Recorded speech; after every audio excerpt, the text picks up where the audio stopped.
Hello and welcome. His colourful life has seen him take on some of the toughest combatants in the professional wrestling ring and some of the toughest lawmakers in the political ring. This week on 101, meet the American-born wrestler turned actor turned political statesman, Jesse Ventura.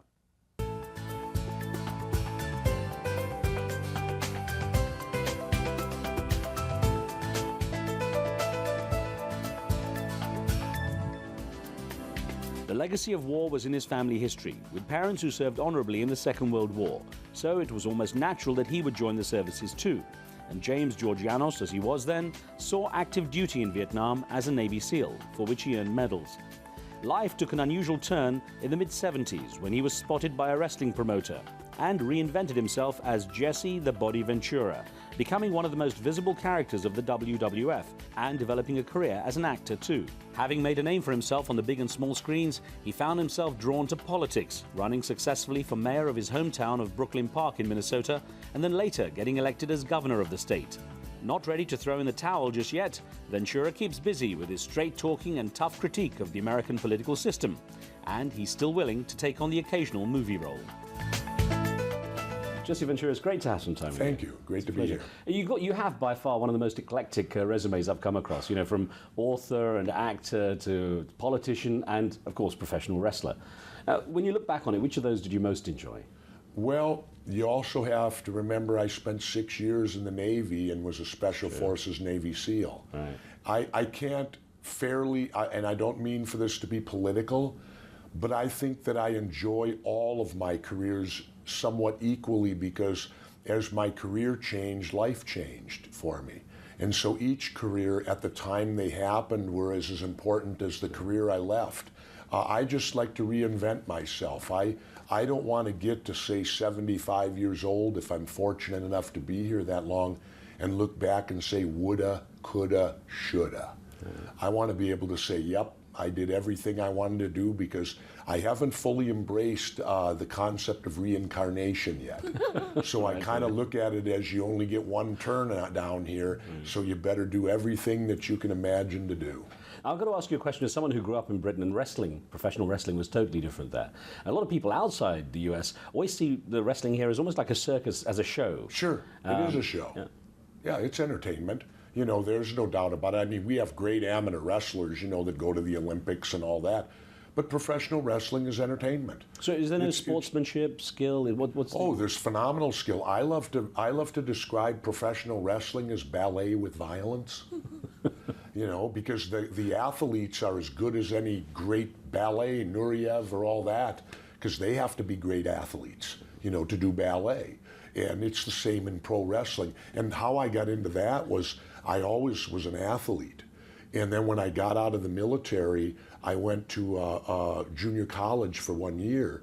And I was on the GI Bill, so I could take anything I wanted. I didn't know what I wanted to do. And I got very involved and enjoyed theater. Right. And I thought, wow, physical and theater, this combined both. I'm going to go through your family history in a minute, but I want to ask you a little bit about that, just a little bit about how wrestling and sports in general now has become so much about big money, big ticket stuff. Yeah. I mean, has that taken away a lot from it? No, because it always has been. It's just that as time goes, the money gets bigger. You know, well, I set the stage for the wrestlers who make the money today. In baseball, I remember in Minnesota when people were aghast when Harmon Killebrew, the great Hall of Famer, got a contract for $100,000 a year, 6 figures. Well, today you got guys making that in one game almost, you know, but that's the nature of it. And so it's always been about money, but, you know, it is a business. Once you accept money to do something, it then becomes a business. So it really isn't sport. It's a business. I want to take you back now. You were born James Jonas in Minnesota. Janos. Janos would be, I guess. I was going to get onto that.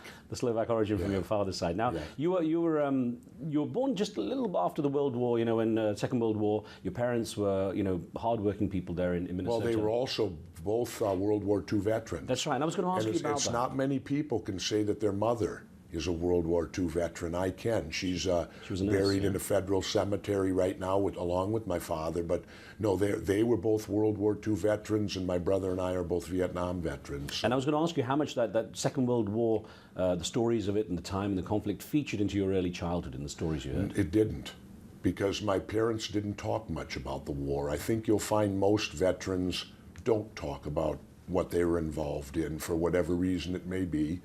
I didn't learn many things. My father never drove a car. And when I inquired as a young child why, my mom drove. That was strange in a family where the mother drove and the father didn't. And my dad always just used to shrug it off and say, I don't trust myself with a car. And I accepted that. I thought, well, if you don't trust yourself to drive, it's probably a good idea that you don't. Well, when my father passed away, my mom then told me the real reason. My father was involved, his unit was the tank destroyers, which you drive, and apparently he had a few situations where he had to drive over masses of dead bodies. And apparently, it probably gave him flashbacks or whatever else it could be, and that's why he chose not to ever drive. But again, I didn't learn that until my father was gone. Well, your father, George, he had the Slovak side on his side, and your mother Bernice had German ancestry as well. Her maiden name was Lenz, and she was from her family was from Germany, way up, she said, by the Polish border, so in that part of Germany. What do you think was the biggest lesson you learned from them? The biggest lesson I've learned is that they've been gone now for almost 20 years, both of them, and they get smarter every day. Because the things that they told me back then, as I get older, they get smarter every day of what they told me. And it's amazing to say that after they've both been gone. But I think that may be the case for many, many people out there, that they don't realize that. Fantastic way to look at it, fantastic. Let me ask you, was it a happy childhood? Absolutely. My parents were middle class, hardworking. I was a latchkey kid. So people that say, oh, kids can't survive, they need all this supervision and all that, baloney. My folks in the mornings were already gone to work. I had to get myself to school in the morning. Now, granted, when I was little, they hired the neighbor lady across the street, and then I'd come home for lunch. I would go to her house and eat lunch and then back to school. But the good part about being a latchkey kid is that I would get home from school before my parents would get home, so if I changed clothes quick and got out of there, I could go back to the playground till dinner and I was then gone, and all they cared was that I changed my school clothes into the play clothes. I remember that. As long as I did that, I was good to go till 6 o'clock when dinner was served. You were a sportsman from an early age. Did you take to sports naturally? Did it come?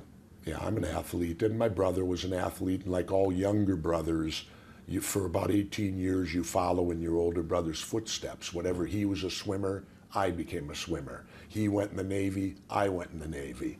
And so you follow your brother. I think little brothers do to a certain stage in life before they then branch off and become their own person. It was 1969, you graduated from school and you went straight into the US Navy. Yeah. And pretty much straight into the Vietnam War.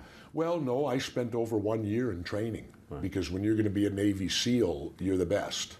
And so I went to boot camp naturally. Then I went to A school, where you have to have a rate, storekeeper A school. And then I went to what they called BUDS, Basic Underwater Demolition SEAL Training, which is 5 months long. I then went to Army Airborne Jump School, completed that. I went to SEER School, Survival, Escape, Resistance, Evasion. By the way, that's where I was waterboarded. So I know what waterboarding is, and I can unequivocally tell you it is torture. No two ways about it. It is torture. Let me be clear on that. It's torture. And then I went to what they call SBI, or SEAL Cadre, which is where you really get into it, 7 weeks in the deserts of Niland, California, where all you do is run ops every day. You shoot every weapon the U.S. military has, and you literally live with your platoon. So you're well prepared. And then I graduated from there on a Wednesday, and they said, be at Naval Air Station North Island Monday morning. You deploy to Southeast Asia. Right. And off I went. I had 2 deployments, 9 months and 8 months. And what was that experience like in terms of how it changed you? Well, it matured you, certainly, and I'll tell you what the most traumatic thing was for me. I don't discuss my military career because when we came back, we were brought into the briefing room, and my commanding officer said, you'll talk about nothing you did or nothing you saw. And I still abide by that order. I just tell people I served honorably for 6 years, and I did what my country asked me to do. The most traumatic, believe it or not, was my first return to the United States. Because I had been overseas 9 months, and I came back to my own country, and I wasn't an adult. I couldn't vote yet because at that time voting was 21 years old. Then they moved it to 18. And I couldn't drink. I couldn't even have a beer. And I was back for 5 days, and I went into my executive officer and I said, I want to go back overseas. And he looked at me and said, but you just got back 5 days ago. Why? I said, because over there I'm an adult, here I'm a child. I can't even walk up on Orange Avenue in Coronado and have a cold beer in the afternoon because I'm not old enough. And then what that said to me was one of two things. Since I wasn't, and I believe any young man or woman, if they serve their country in the military, should be given every privilege as an adult. How can you not be one? And it told me we send children to war. Isn't that child abuse? I mean, if I'm not an adult in my own country, then I'm a child. And they're going to send me to war, a child to war? In 1975, you were honorably discharged from the U.S. Navy, and you settled in the San Diego Bay Area. Just shortly, for a period of time. Yeah. I gather you joined a motorbike club. Was that I actually started doing that before I got out of the Navy. I used to leave the base and put, quote, my colors on. And they kind of knew I wasn't going to stay in, so they kind of overlooked it. I didn't wear them on the base. So, again, it was just a rebellious transition period. You know, I was going to. And again, it goes back to what I told you, woulda, shoulda, coulda. You know, we all hear what it's like, or hear what outlaw motorcycle clubs, as they like to refer to them, are, which they are. And so I thought, well, let's try this for a little while. And so I did, you know, and I don't shy from it, you know. It's a part of life, and you know, I enjoyed it when I did it. But I realized that there were other things I wanted to do rather than just strictly get caught in that niche. I'm still in good standing with them. I'm just considered retired, and have been for over 25 years. I gather you were, for a while, you were a bodyguard for the Rolling Stones too. Well, I bodyguarded all the rock bands. The way that worked out was, you've done your homework. I tried. I had had some minor knee surgery, and so a friend of mine was involved. He said, hey, for $25, you want to bodyguard the rock bands, and you get to sit right next and listen to the shows. And I've always been a rock and roll fan. I thought, why not? So, you know, I did the Rolling Stones, I did Bruce Springsteen, I did Foreigner, Grateful Dead, Marshall Tucker Band. I can't even remember all of them that we handled through the course of that summer. 1975 was also the year you married the love of your life, the woman you built a life and family with, Terry. Yeah. Back then, how would she have described you? She said, she described me, the reason she said she married me, because I was the first guy she met that was focused and knew what he wanted to do. And she felt, I want to go on the ride with this guy. This is a guy that she thought was going to take her on a very interesting life. And I hope that I fulfilled that to her, and I think I have. It was an interesting time for you. You tried to go back to college after you'd served in the U.S. Navy. Yeah. You dropped out after a year. Yeah. And then that was just junior college. It wasn't even big college. It was junior college. But you found that passion, the theater and sports as well. Yeah. And that's where you were spotted by a wrestling promoter who sort of created or helped you create the Jesse the Body Ventura. Right. And just tell me, the Ventura name also came from looking at some maps of beaches. Well, what it was I was in a fortunate position in those days in wrestling. There was good and evil. It was the constant battle of good versus evil. And I, of course, wanted to be evil because you can be more creative being evil. You know, good is mom, apple pie, and the girl back home. You can't be creative. Evil, you can act, if you want to call that. And so I got to name myself, and not many people get that opportunity to name themselves, and I always loved the name Jesse. And I wanted to be a surfer from California, bleach blonde hair and all that, because for some reason, long blonde hair on a man angers people. I don't know why, but it does. And so I started matching Jesse up with, I pulled out a map of California, and when I saw Jesse Ventura, boom, the light went. I said, I'm going to be Jesse Ventura. What do you think you learned from that time in wrestling? Well, you travel America. One of the goals I had was to physically set foot in all 50 states, and I accomplished that years ago. Wow.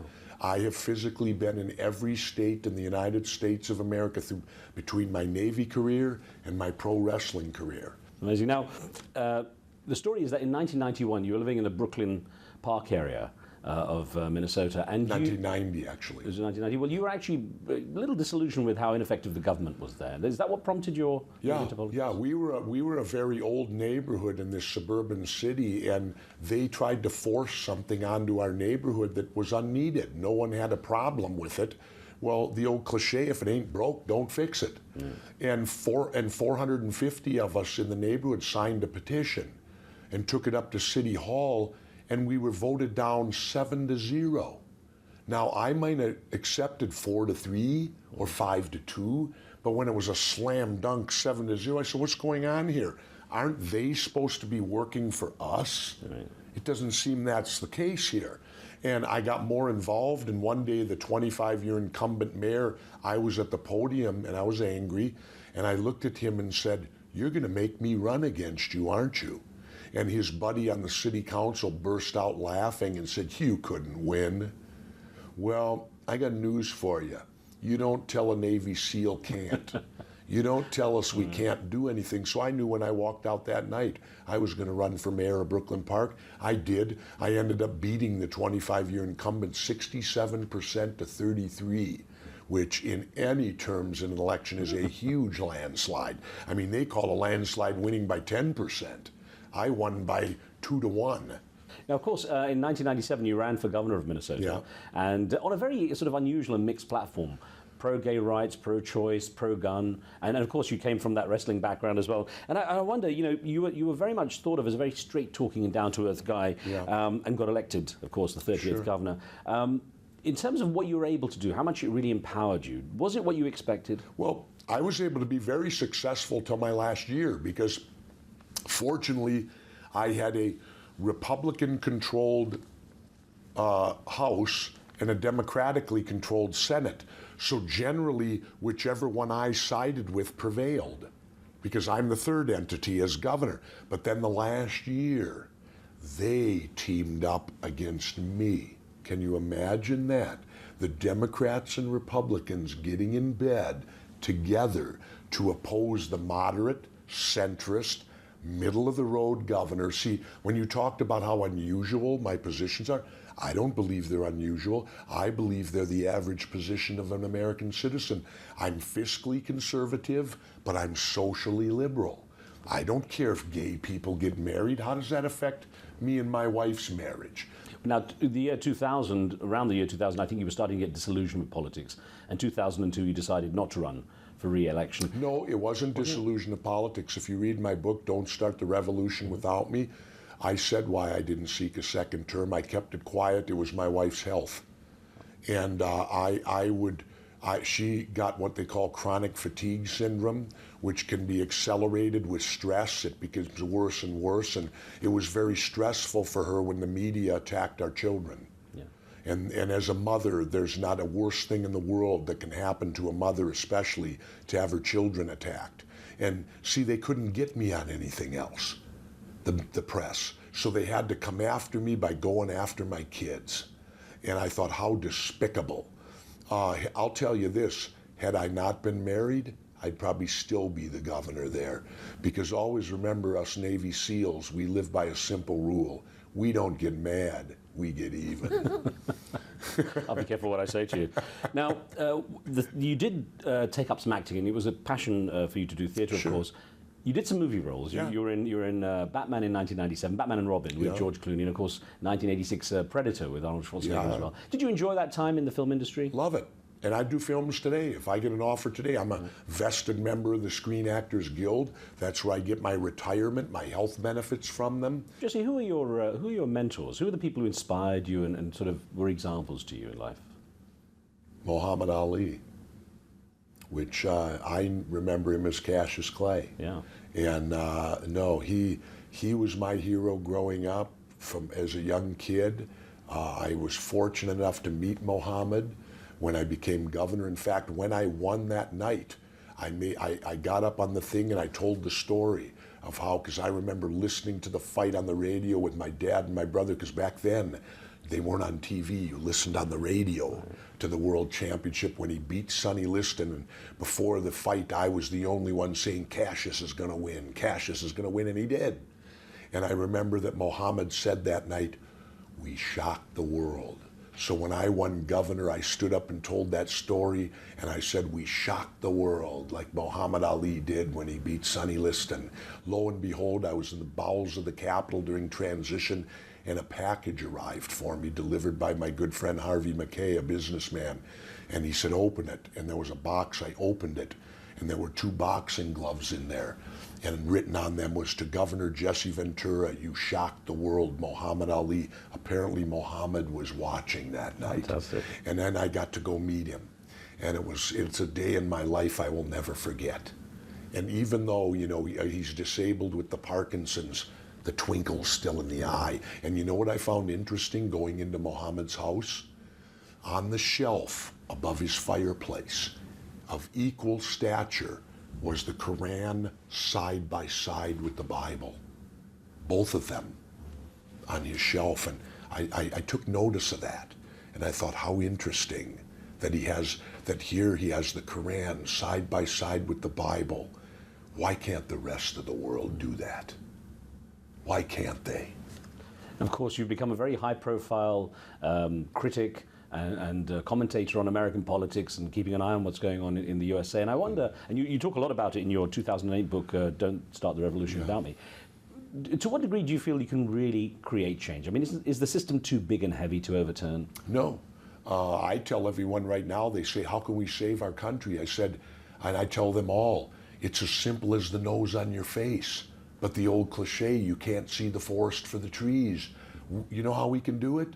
Simply stop voting for Democrats and Republicans. Vote for anyone else.